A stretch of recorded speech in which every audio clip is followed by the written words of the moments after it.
Salve, amigos da contabilidade! Último bloco aqui da nossa aula sobre estrutura conceitual do setor público. Fechamos aí com um bloco de questões sobre as bases de mensuração, tanto do ativo quanto do passivo, tá bom? Então, fechar esse bloco agora. Deixa eu só botar a canetinha aqui, beleza? Então, vamos ficar de olho aí na tela para a gente fechar essa aula com chave de ouro. Mais uma vez, qualquer dúvida, fora de dúvidas, tá? Vamos lá, primeira questão, fala aí. FCC, Prefeitura do Recife, prova para contador. De acordo com a NBCT-SP, estrutura conceitual, o termo utilizado no contexto dos passivos para se referir ao mesmo conceito de preço líquido de venda utilizado no contexto dos ativos é: letra A, custo de cumprimento da obrigação; letra B, valor de mercado; letra C, custo de liberação; letra D, preço presumido; e letra E, custo de reposição. Bom, essa questão aqui, ela é uma questão bem saudosista, né? Ela foi uma questão do meu último concurso, do último concurso que eu fui aprovado, né? Atualmente sou contador da Prefeitura do Recife, então essa questão caiu na prova que eu fiz, tá? Então vejam que são questões que cobram um certo conhecimento, por isso que tem um curso de contabilidade pública importante. E aqui a gente vê isso, tá? Uma dica que eu dou e que eu lembrei na hora da prova é que, como eu falei para você, né? O preço líquido de venda, né? O preço líquido de venda, lá no preço líquido de venda para os ativos, a entidade pública ela quer se desfazer, né? Ela quer dar saída àquele ativo, tá? Mas existe uma base de mensuração do passivo que também diz a mesma coisa, que é quando o ente público ele quer se desfazer daquele passivo ali, tá? Ele quer dar saída àquele passivo. Tá? Então, qual é a base de mensuração no passivo que reflete isso? É justamente aquela que chamamos de... Só colocar a caneta aqui. Aquela que chamamos de custo de liberação. Qual a ideia das duas? Se livrar o quanto antes desse passivo ou desse ativo. Tá? Professor, como é que eu vou lembrar disso na hora da prova? Vou te dar uma dica que você só vai ouvir aqui e não vai ouvir em canto nenhum mais. Falou em preço líquido de venda, falou em custo de liberação. Então temos aqui, ó, preço líquido de venda é a mesma coisa de custo de liberação, tá? Li. Logo, o nosso gabarito aí é a letra C. Beleza? Tranquilo? Deu para entender? Vamos em frente. FCC, prova para a ALESE, a Assembleia Legislativa de Sergipe, né? Em fevereiro de 2018, uma entidade pública adquiriu um bem móvel, olha aí, um bem móvel, com o intuito de utilizá-lo na execução de suas atividades, e no reconhecimento inicial, os registros contábeis tiveram por base o seu custo histórico no valor de 320 mil. De acordo com a estrutura conceitual do setor público, o custo histórico utilizado pela entidade pública é: letra A, uma base de mensuração do passivo, certo? Beleza. A valor de saída, não. O custo histórico ele é a valor de entrada, certo? Então não é a letra A. Letra B, o custo histórico é a única unidade de mensuração do ativo a valor de entrada. Também não, pessoal. Temos também o custo de reposição, né? O custo de reposição, tá? É uma base de mensuração de entrada. O próprio valor de mercado, né? O próprio valor de mercado também é uma base de mensuração à entrada ou à saída, né? Mas também é de entrada, tá? Então a letra B não é o gabarito. Letra C, uma base de mensuração não específica para a entidade. Negativo. O custo histórico é uma base de mensuração específica para a entidade. Além de ser específica, ela é observável, né? Não é o nosso gabarito. Letra D, uma das bases de mensuração do ativo. Perfeito. O custo histórico é uma das bases de mensuração do ativo. Tá corretinho, tá? E letra E, a única base de mensuração do ativo é o valor de saída. Não, ela nem é valor de saída, inclusive. E também não é a única base de mensuração do ativo. Gabarito letra D, tá bom? FCC TRE Paraná. De acordo com a estrutura conceitual do setor público, uma base de mensuração que pode ser utilizada tanto para os ativos quanto para os passivos é o... Lembra que eu falei para vocês que tanto o custo histórico quanto o valor de mercado, são utilizadas no contexto dos ativos e no contexto dos passivos, não é isso? É utilizada a mesma coisa, tá? Logo, nosso gabarito aqui é a letra C, né? Gabarito letra C, valor de mercado. O valor em uso é utilizado só para os ativos. Preço presumido só para os passivos. Preço líquido de venda só para os ativos. E custo de substituição ou reposição só para os ativos, tá? Gabarito C. CESP, TCE, Paraíba, prova para auditor de contas, né? Então essa é questão bem interessante, cobrou conceitos, tá? Então vejam que a gente está fazendo questões aqui de alto nível, né? Segundo as normas brasileiras de contabilidade técnicas aplicadas ao setor público, a estrutura conceitual propõe bases de mensuração para todas as transações ou para os eventos relacionados aos ativos, sob controle das entidades do setor público. Beleza? Aqui ele só mencionou ativo, né? Uma dessas bases de mensuração dos ativos é denominada valor em uso, exatamente, que consiste no...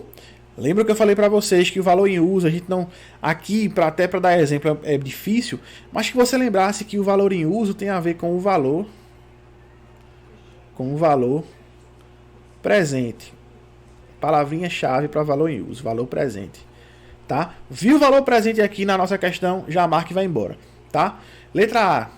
O valor em uso consiste no montante pelo qual um ativo pode ser trocado entre partes cientes e dispostas em transação sobre condições normais de mercado. Isso aqui é o que chamamos de valor de mercado, né? Valor de mercado. Então, entender os conceitos é importante, tá? Saber esses conceitos é importante. Letra B. Custo mais econômico exigido para a entidade substituir, na data do relatório, o potencial de serviços de ativo, incluindo o montante que a entidade recebe a partir da sua alienação ao final da sua vida útil. Isso aqui, pessoal, ele misturou aqui, né? Ele misturou aqui alguns conceitos, mas basicamente o custo mais econômico exigido para substituir, né? Tanto que eu circulei aqui, ele está falando substituir, ele está falando de custo de reposição, né? Custo de reposição ou custo de substituição, mesma coisa, tá bom? Letra C, o valor em uso consiste no montante que a entidade pode obter com a venda do ativo após deduzir os gastos para a venda. Isso aqui é o preço líquido de venda. Lembra? Preço líquido de venda. Tá? Não é o nosso gabarito. Letra D. Valor presente. Olha aqui, nem precisaria ler o restante, era só marcar e ir embora, tá? O valor em uso consiste no valor presente para a entidade do potencial de serviços ou da capacidade de gerar benefícios econômicos remanescentes tanto do ativo, caso este continue a ser utilizado, quanto do valor líquido que a entidade receberá pela sua alienação ao final da vida útil. Exatamente. Esse é o que chamamos de valor em uso. E por fim, valor em uso consiste no valor para a aquisição ou desenvolvimento de um ativo, o qual corresponde ao caixa ou equivalente de caixa, ou a valor de outra importância fornecida à época de sua aquisição ou desenvolvimento. Isso aqui é o que chamamos de custo histórico. Portanto, gabarito letra D. Certo? FCC TRT 24ª Região, prova para contador. De acordo com a estrutura conceitual do setor público, são critérios de mensuração do passivo. Lembra quais são as bases de mensuração do passivo? Lembra, né? Vamos lá observar cada uma delas aqui. Letra A, custo histórico, beleza. E custo de substituição. Não, custo de substituição é do ativo. Letra B, custo histórico, beleza. E custo de reposição. Também não. Custo de reposição, substituição são a mesma coisa. Por isso são bases do ativo.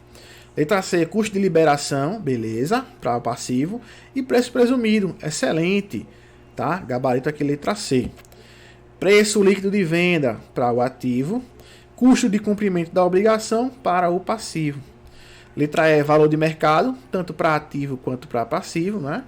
E aqui, né, custo histórico também, né, tanto para ativo quanto para passivo, né? Esqueci de botar aqui. tá? E valor em uso é somente para o ativo. Logo, aqui, ó, de maneira simples, gabarito letra C, tá?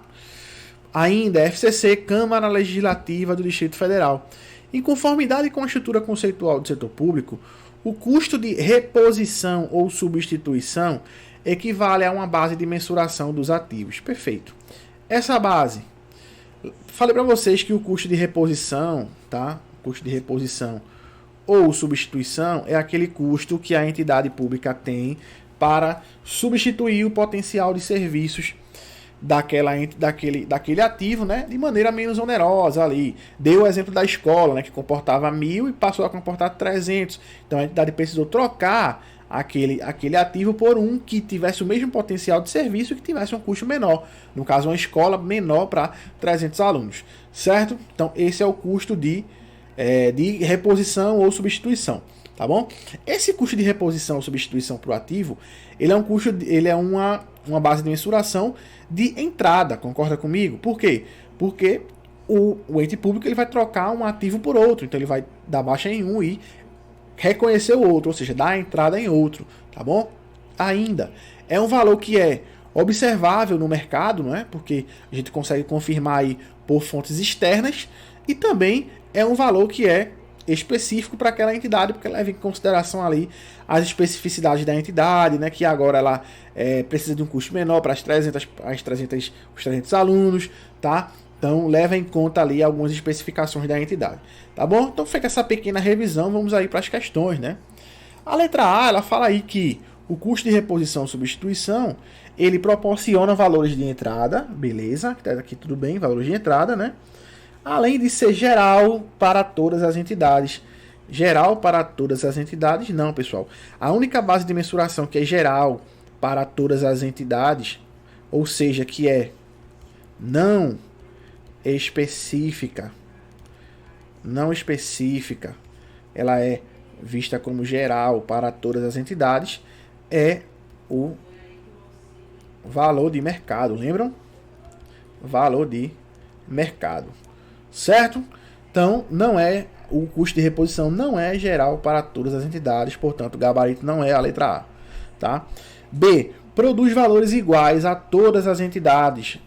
Ele está dizendo que produz valores iguais a todas as entidades, ele está falando que é geral para todas as entidades. E, por sua vez, é uma base de mensuração não específica. Mas eu falei para vocês que é uma base de mensuração específica, né? Somente o valor de mercado é não específica para a entidade, tá? Letra C. É observável, beleza, no mercado e produz valores iguais para todas as entidades. De novo, ó, produz valores iguais a todas as entidades. Não. Quando ele fala de produzir valores iguais para todas as entidades, ele está falando de uma base de mensuração que não é específica, que é geral para todo mundo. E não é. O custo de reposição ele vai levar em consideração ali justamente aquela especificidade da entidade, né, que é de não ter mais demanda sobre aquele ativo. Então ele precisa trocar um ativo que esteja pelo mesmo potencial de serviço, tá? Letra D. Gera valores de entrada, exatamente, né, porque ele vai trocar um ativo por outro, e é observável no mercado, exatamente. A gente consegue confirmar com fontes externas ali, o próprio mercado confirma, não é isso? É observável, portanto já é o nosso gabarito aqui, letra D. Por fim, proporciona valores de entrada e saída? Não. Quem proporciona valores de entrada e saída é também a nossa querida valor de mercado, não é isso? Valor de mercado. Então já não seria nosso gabarito, tá? Além de ser específica para a entidade, aqui beleza, mas valores de entrada e saída não. Portanto, gabarito letra D. Bom, pessoal, fechamos aqui o nosso bloco, né, de questões. Trouxemos algumas questões que eu vi que são interessantes para vocês fixarem o conteúdo acerca das bases de mensuração dos ativos e passivos. Espero que vocês tenham gostado aqui, que tenham entendido, tá? Qualquer dúvida, fórum de dúvidas. E agora aguardo vocês na próxima aula, beleza? Então, tamo juntos. Valeu, é nóis. Fui.